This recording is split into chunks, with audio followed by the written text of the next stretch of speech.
നഷ്ടപ്പെട്ട സാമുദായിക പിന്തുണ തിരിച്ചുപിടിക്കാൻ കോൺഗ്രസ്. പ്രതിപക്ഷ നേതാവ് വി.ഡി. സതീശന് മാരാമൺ കൺവെൻഷനിലും 11 വർഷത്തെ ഇടവേളയ്ക്ക് ശേഷം NSS ആസ്ഥാനത്തെ മന്നം ജയന്തി ആഘോഷത്തിൽ രമേശ് ചെന്നിത്തലയ്ക്കും ക്ഷണം ലഭിച്ചത് ഇതിന്റെ സൂചനയായി വിലയിരുത്തുന്നുണ്ട്.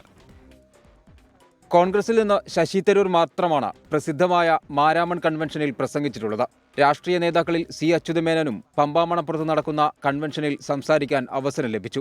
ഏഷ്യയിലെ ഏറ്റവും വലിയ ക്രൈസ്തവ സുവിശേഷ കൂട്ടായ്മയായ മാരാമൺ കൺവെൻഷനിൽ പ്രസംഗിക്കാൻ ക്ഷണം ലഭിച്ചത് പ്രതിപക്ഷ നേതാവ് വി.ഡി. സതീശന് ലഭിച്ച വലിയ അംഗീകാരമാണ്. രാഷ്ട്രീയത്തിനപ്പുറമുള്ള വേദികളിലേക്ക് ക്ഷണിക്കപ്പെടാനും അവിടെ സംസാരിക്കാനും ശേഷിയുള്ള നേതാക്കൾ ഉണ്ടാവുക എന്നത് കോൺഗ്രസിനും അഭിമാനകരം. NSS ആസ്ഥാനത്തെ പരിപാടിയിലേക്ക് രമേശ് ചെന്നിത്തലയ്ക്ക് ക്ഷണം ലഭിച്ചതും ഇതേ സമയത്ത് തന്നെയാണെന്നത് ശ്രദ്ധേയം. താക്കോൽ സ്ഥാനം സംബന്ധിച്ച ജനറൽ സെക്രട്ടറി ജി സുകുമാരൻ നായരുടെ പ്രസ്താവനയെ അനുകൂലിക്കാത്തതിന്റെ പേരിൽ കഴിഞ്ഞ 11 വർഷമായി ചെന്നിത്തലയ്ക്ക് പെരുന്നയിലെ പരിപാടിയിലേക്ക് ക്ഷണമില്ല. എന്നാൽ പഴയ പരിഭവം മാറ്റിവെച്ച് സമുദായ നേതൃത്വം ചെന്നിത്തലയെ മന്നം ജയന്തിയിലേക്ക് ക്ഷണിക്കുമ്പോൾ ചെന്നിത്തല കോൺഗ്രസ് രാഷ്ട്രീയത്തിൽ വീണ്ടും ശക്തനാകുന്നതിന്റെ സൂചന കൂടിയാണ്.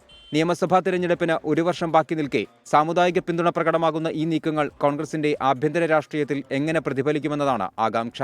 24 തിരുവനന്തപുരം.